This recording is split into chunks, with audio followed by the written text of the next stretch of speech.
Brian Wells was born November 15th of 1956. He was an American pizza delivery man who was murdered during a complex plot involving a bank robbery. Brian worked his shift that day and was called out to deliver 2 sausage pies and 1 pepperoni pie to a remote location in Erie, Pennsylvania. Wells worked as a pizza delivery driver at the Mamma Mia's Pizzeria in Erie for 10 years before his death. So just after 1:30 p.m. on August 28th of 2003, the pizzeria received a call from a payphone at a nearby gas station. The owner could not understand the customer and passed the phone to Wells. He received the call to deliver the pizzas to 8631 Peach Street, and that was an address a few miles from the pizzeria. The addresses were located at a transmitting tower of a WSEE TV at the end of a dirt road. According to law enforcement, upon arriving at the television tower, Wells found the plot had changed and learned the bomb was real. Wells' family disputes this account of the events at the television tower. According to them, Wells was accosted at gunpoint by strangers and he was forced to participate in the crime. The details of the events at the tower that led to the bomb being attached to Wells' neck have never been firmly established.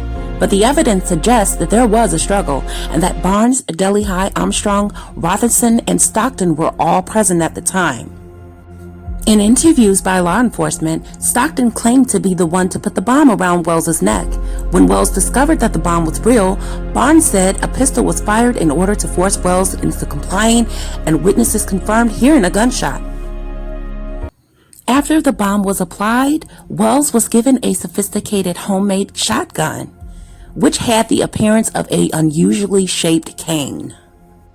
Wells was instructed to claim that 3 black men had forced the bomb on him and they were holding him hostage. Wells' corpse was found with 9 pages of lengthy handwritten instructions addressed to bomb hostage, and it was telling him to rob the bank. The instructions also included a treasure hunt with the listings of series of strictly timed tasks of collecting keys that will delay the detonation and eventually defuse the bomb. It also warned that Wells would be under constant surveillance and any attempts to contact authorities will result in the bomb's detonation. The note read, "Act now, think later, or you will die," and it was scrolled at the bottom of the instructions. Wells was instructed to quietly enter the PNC Bank at Summit Town Center on Peach Street and give the teller an affixed note demanding $250,000 and to use his shotgun to threaten anyone who did not cooperate or attempt to flee.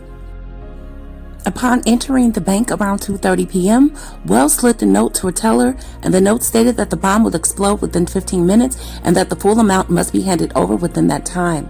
The teller was unable to access the vault that quickly and gave Wells a bag containing $8,702, which he exited the bank with. At 2:38, a witness called 911 from the bank and reported a male was leaving the bank with a bomb or something wrapped around his neck, and this was the first known emergency call for the incident. According to witnesses at the bank and the surveillance footage, after entering the bank, Wells waited in line. When he reached the counter, he began sucking a lollipop. According to one witness, Wells appeared to be confident as he left the bank. He was swinging his cane gun and the bag of money, like Charlie Chaplin, according to one witness. Around 15 minutes after Wells left the bank, he had completed the first task of the treasure hunt. He was proceeding with the second task when the police saw him standing outside his automobile and promptly arrested him. Wells was handcuffed and the police left him sitting on the ground in the parking lot. Wells said that 3 unarmed black people had placed a bomb around his neck and provided him with a shotgun and told him that they would kill him unless he committed the robbery and completed several other tests. The responding officer did not attempt to disarm the device, instead focusing and clearing on the immediate area of the pedestrians and ensuring Wells would not detonate the device. The bomb squad was first called at 3:04 p.m. at the least 30 minutes after the first 911 call was made from the bank and about 10 minutes after Wells was arrested.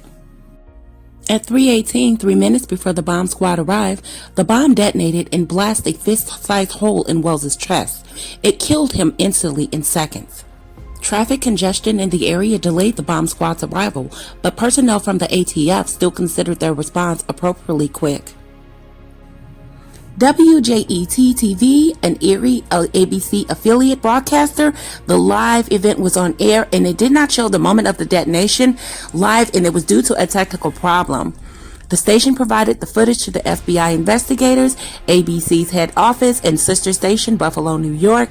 The footage was subsequently leaked to a shock jock on DC 101, a radio station in Washington, D.C., and they posted it on their website in September of 2003. Although he subsequently removed the video at the WJET-TV's request, by then it had been exposed to numerous video sharing websites. Though the note claimed that Wells would gain extra time by each key that he found, police later traveled those notes and the route and could not complete it in the allotted time, implying that Wells would not have had enough time to get the bomb defused. The collar of the bomb was still intact and Wells' body was decapitated so it can be retained.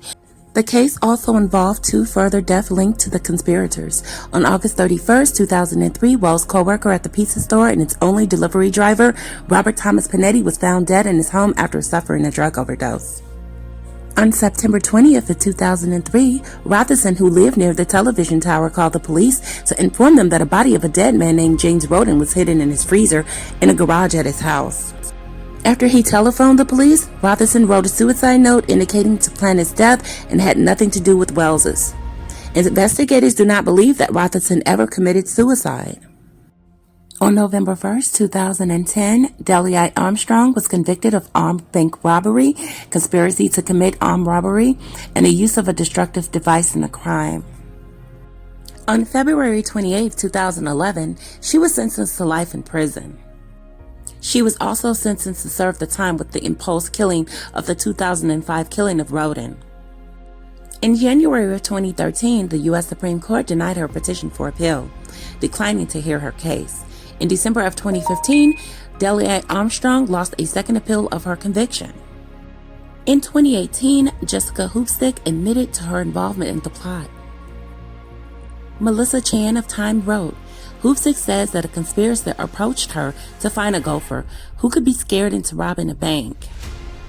In 2018, the documentary Evil Genius, Hoopstick identifies the conspirator as Barnes and alleges that she recommended Wells. And allegedly she described him as a pushover. Admitting to setting up Wells in exchange for money and drugs, Hoopstick expressed regret for her role and said that Wells had no advanced knowledge of the robbery. ATF agent Jason Wick stated that Hoopstick was uncooperative in 2003 and that the authorities always believed that she knew more about the case. However, Wick also expressed concern Hoopstick may not be a credible witness. Thank you guys for watching this video. I was very compelled to do the story on Mr. Wells. He was just an all-around guy, in my opinion, who was living his life very happy, loved his job, and he was just set up by these evil people. They used him. They knew he liked to do scavenger hunts, and he was at work, and they used him. They pointed him out to do this. Okay, he didn't do this on his own. This is very evil and cruel, the world that we live in today. Okay, and it really bothered me that if they decapitated Mr. Wells' head in order to get the device around his neck and get it off of him, if you surgically remove a head during an autopsy or whatever, you should be able to reattach that head back. That's just my opinion. I'm not a medical expert, and it was just out of respect for his sisters, his three sisters. If they removed the device, why not? If you had to surgically remove the head, you should have been able to sew it back on in order for them to have a proper funeral and burial for their brother. Okay, so guys, thank you for watching. I really love the story of Brian Wells. He needs justice, and I believe he just got it. Okay. Thank you for watching the video once again. Please like the video, comment, and subscribe.